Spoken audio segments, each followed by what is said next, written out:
In this video, I'm going to show you Urban Black and Orange preset tutorial in Lightroom Mobile.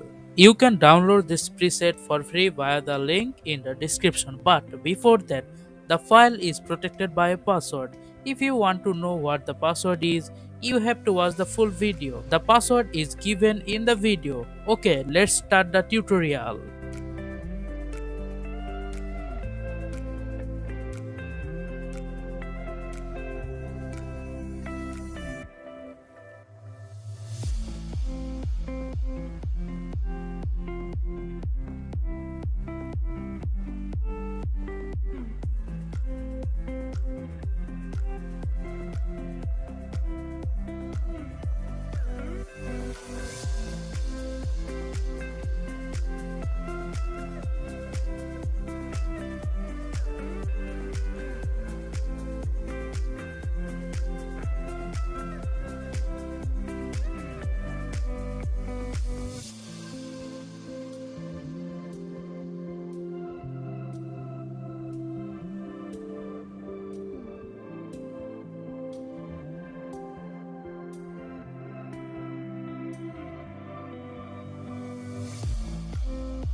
How was the tutorial? Tell me in the comments. Please like, comment and share this video with your friends and family.